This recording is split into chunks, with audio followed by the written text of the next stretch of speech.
Hi, today's talk is entitled Name the Color Blind the Eye. And we'll see later why I named it that. Obviously, we're going to talk about color. We've mentioned color several times before, of course, that it starts with cones in the retina, is processed in the brain. But let's talk really about what color is as a visual experience. Now, we live in a world of color unless, of course, we're born with a genetic deficit in color vision, or we acquire a disease of the central retina where the cones are. But most of us really enjoy color vision, and we've evolved to have it. Now, that doesn't mean we can't appreciate a good black and white photograph like we saw before with this camera, or a black and white movie. We've learned how to use that as an aesthetic experience. Now, let's look at these vegetables. In black and white, they really aren't quite as appetizing as they are in color. On the other hand, maybe they're not quite as unappetizing as they would be in real life, because we have learned to interpret photographs and images. But if your food was always black and white, and people who do lose color vision will say, it is not an appetizing experience. So, how is color usually explained? Well, we see this spectrum, electromagnetic waves. There's a whole story behind it, and it would make a fascinating talk, but let's concentrate on what the purpose is here for us. What we actually see is just a small sliver of the electromagnetic spectrum. It's, as you see, it's really just barely shows up. And within that visible spectrum, visible light, and it's called that because we see it, there's a range of wavelengths. And these represent a range of energies that we see. But wavelength seems to be the criteria for discussing color that's probably the most important. Now, we don't see ultraviolet, though other animals can. For example, some birds, sockeye salmon, some mammals, including mice and reindeer, can see UV light, ultraviolet light, and snakes and some insects, like mosquitoes and bedbugs that reach where body warmth is important, can see infrared that we sense as heat. Now, when we talk about these wavelengths and how we perceive them, most of us know that there are three cones, and they're colloquially called blue, green, and red, though really more technically we think of them as short wavelength, medium wavelength, and long wavelength, as you see in this image. Now, rods, which we don't think of in terms of color vision, obviously do have a favored wavelength we see here, which is kind of in the blue-green area, which is why we see those, the night and in the dark, in that kind of color scheme. Now, what these graphs are showing us is where these cones are most sensitive. And you see it's a widespread. They're sensitive to a lot of wavelengths, and they're all the same height because it's what's called normalized. Each one is showing where they're most sensitive. You notice on the left, the y-axis, it's 100, meaning 100%, with the top of their sensitivity. But in fact, that's not the whole story. We have a lot more green and red, that is medium and long wavelength cones, than we do have short wavelength blue cones. It's a big difference. Less than 10% of our cones are blue. And so it's really not just like they're all equal, like we may get the sense. Now, here's a color wheel. And we're all familiar with color wheels. They're good for looking at complementary colors. And you'll notice it wraps around. But that's not what happened in the spectrum, did it? Purple is on the opposite side of red. And yet here we wrap it around together. So not every color we see is actually on the color wheel. I mean, are black and gray colors? Where's brown or pink? Now, in addition, there's other ways to look at what color wheels can show. For example, here's warm and cool colors. The reds and yellows that seem to be bright and kind of pop out at us, those are the warm colors. And the cool colors that tend to recede are the blues and greens.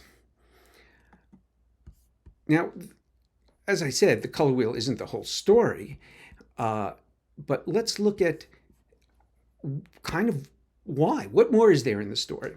Well, in day-to-day experience, color kind of comes in, or what we see as color kind of comes in two flavors. One is additive, and that's light. This is like when you put a white light through a prism and it breaks up into multiple colors. Well, if you go the other way, multiple colors, and put it into the prism, it'll come out white. So we can add colors to make white.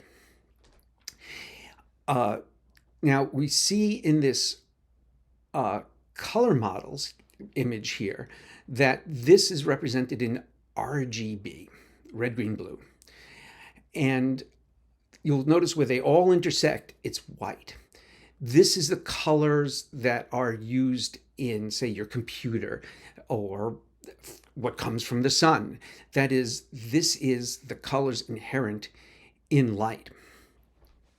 Now, subtractive colors, on the other hand, that's generally pigments. That is to say, as we see in this diagram on the left, that what we see, say, a green leaf, what we're really seeing is not that the leaf is green. It's that you kind of almost argue it's the opposite. It's what is reflected because every other color is absorbed. That's why when the leaf dies and the chlorophyll goes away in the winter, if it's a deciduous tree, that kind of tree, you see yellows, browns, oranges. That's the color other than the chlorophyll, which is exuberant in the spring when the leaves are green. This is going back to the color models, the CMYK, because when you add colors and you keep subtracting colors, painters will know, they've had this experience, it's what's called mud. It grays down. And in theory, it becomes more of a black, an absence of color if it was truly absorbed. Of course, in real life pigments, it's hard to make a black. You can, or at least approximate it. And as a matter of fact, in oil paints, for example, there is no black that's a pure black. Now, you know that there are these experimental blacks that absorb all light. And that is an absorption of light. So is black the absence of light or the absorptions of light? You might say that, yes. But not all color experience is from either pigments or directly from light. It's the interplay of light with material objects. So here we see the gorget of a hummingbird, bright red. There's no red pigments. There's no light specifically coming from the hummingbird. Internally, their feathers don't generate light. Now, there are animals that generate light, but this isn't, and that's often in the ocean, but this isn't that. What this is that there are microscopic, very small features of the feathers that will refract, that is bend, and then reflect light, much like little prisms, but selectively, and that comes out red. We know that because actually, when we look at this other picture of the same hummingbird in different lighting, it's got a very different kind of brownish mud, like we talked about with painting. Similarly, what do you think about rainbows? Do they really exist? I mean, they don't have pigment, there's no colored object. We see it's a totally contingent experience. It's dependent on a mind. No mind, no rainbow. And I mean, you have to want to see a rainbow. Your dog really does not appreciate a rainbow, not only because they're not looking up, it's not really part of their world to look up like that, but it wouldn't be an experience, an aesthetic experience, at least as I believe so. But doesn't mean that they couldn't conceivably. They also don't see color quite the same way we do, at least to the same degree we do. But in theory, they could appreciate something of the rainbow. But most of us have never seen a dog look up and go, ooh, ah, at a rainbow, as much as we love them. And what a rainbow is a certain angle of the sun to a certain concentration of water, and your eye has to be at a certain angle to that, as we see in the diagrams, and then your brain has to register it and be able to see the colors and go, ooh, ah. Now, color is, just like with the hummingbird in a sense, dependent, or rainbow, on many factors. But even in objects that are solid and they exist and they seem to have an inherent color to them, do they really though? I mean, the 19th century Impressionists were really interested in this. And here we see a series of paintings by Monet of Rouen Cathedral. Now, he also did haystacks, and the idea is in different seasons, different lighting conditions, he felt there are different colors, and that he wanted to paint them and try and capture this ephemeral experience. That was very important to the Impressionists. Now, here we see a tree that my wife Susan took yesterday 2 pictures of. One was mid-morning, about 10 o'clock, and the other was early evening, about 7 o'clock, when the sun was setting. Now, some of it's shadows, but even that tells you something, right? It tells you that there's not a color. Shadows matter. They're part of our color experience. When something is in a shadow, we still recognize that there can be color there, even if it's dulled. But also, it is this tree, what color is it? How can you say that it's this or that color? You can only say it's this or that color under certain circumstances. Similarly, almost a decade ago, there was a big internet sensation of this dress. Was it blue black or white gold? And the best scientists can come up with why, and people really dug in about what they saw, and the best scientists can come up with, and I think it's reasonable, is how you read the context. Since the background is kind of glared out, you don't, what time of day is it? What should your eyes and brain be interpreting here? Why would people see it differently? That could be partly their personal experience and conditioning, their own personal chimera, as it were. Or it could also be partially genetic, and it could also just be, well, we just don't know. But there's a lot of ideas. But basically, it's how you read the context. Now, back to the title, Name the Colorblind the Eye. Here we see a cartoon of a tree. It's brown. Now we know it's a cartoon. We know it's not supposed to be realistic. And here again, we see those 2 trees at different colors. Now, one thing I want to point out, what makes the cartoon more of a cartoon is, and this is what was hard early in computers trying to mimic objects realistically and render them, is texture. We see texture. We don't just feel texture. We look at these trees, the bark has shadows and captures the light differently. And every moment as the shadows and light shifts, how much it shifts on the surface of that object tells us a little bit about or maybe even a lot about the texture of that object. We expect metal to have a certain sheen, perhaps, unless it's painted or treated in some way. Metal tends to be more smooth. Now, this is a highly textured tree. So, name the color.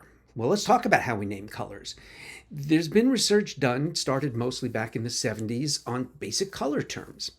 And it turns out that many languages have 5 or 7 basic color terms, which everything seems to crowd around. There are 11 in English: black, white, red, green, blue, yellow, brown, purple, pink, orange, and gray. Most languages really do cluster around that. Russian, for example, has 12 because they add a second blue. Now, other languages have many fewer uh, basic color terms. Some have as little as two, and that really gets translated as dark or black and white or light, or it may be warm and cool colors. When you add a third color, then you might then go to red as the next color. That seems to be a typical pattern, that there's a hierarchy of as cultures add color. It's not written in stone, but it seems to be. Blue and green tends to be lumped together a lot. That made people crazy about trying to decide, oh, did the Greeks really see blue? Yeah, there's actually even a term for that, grue, Grue. Um, now, looking at whether this could be cultural or biologic, which is it? Well, yes, no, maybe both. Maybe, to some degree, it's clearly both. But probably very little is biological, actually. It probably is mostly just linguistic and cultural. The largest study of this was the World Color Survey, started in 1976. What they did is they wanted to look at cultures.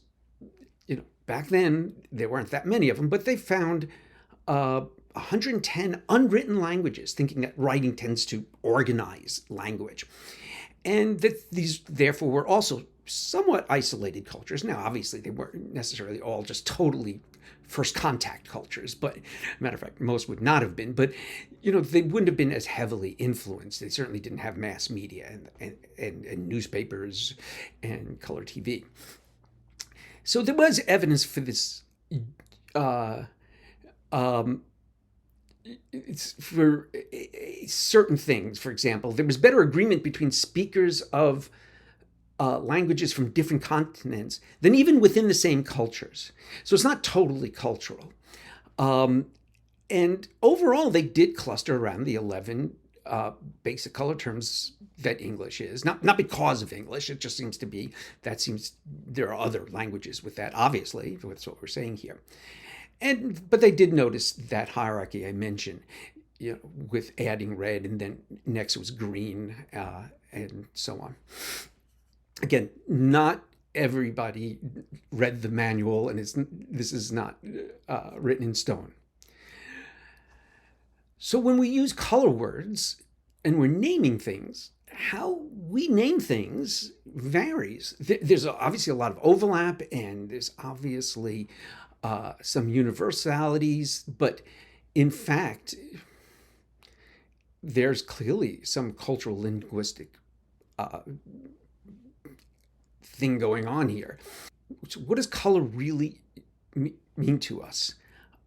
Here we see those vegetables again. We have a good idea that we, as primates, tens of millions of years ago, evolved color vision to better see yellow and maybe orange fruits against the green foliage.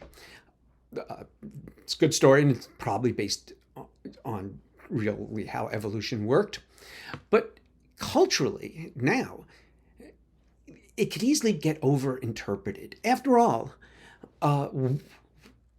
color means different things to different people. There are certain things, if you study the same culture, like or society in Western industrial civilizations, we have people who's interior decorators and industrial designers who look at what colors work better in offices, or what works better in a restaurant where you want it, and how loud and active do you want the restaurant to be, and so on. So we know how we read colors to a large degree, but that's usually specific, even if it's to a large population. If we look at, say, in East Asia, white is the color of mourning, obviously. In Europe, in Western culture, and it's black. And there's a lot of examples of that. Just like color, just like texture, just like what color is a tree, or Rouen Cathedral, you can't take meaning out of context. And that's it's a big part of why we say name the color blind the eye. By the way, that phrase apparently was from an old Zen master, and that's the context I heard of it. And at first, I have to say it, naming colors, since I used to like to paint, well, it's very useful, right? You would have to learn the qualities of the paint. Ultramarine blue has a little red in it, so it would go well if you want to make a purple with a red that had a little blue in it. And and when I buy a tube of paint, it would have been important to me to know it's in the tube. So, like a lot of language, like a lot of the intellect, it's a good tool. But the problem is, does it become a master? How does it creep in? How does it become a phantom, a chimera of expectations? It's stories, projections. The tree is brown, right? The sky is blue. Well, obviously not in sunset. It was cloudy, so on.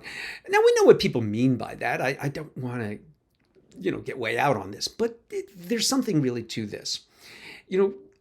It's that we become inordinately attached to our stories, to our phantoms.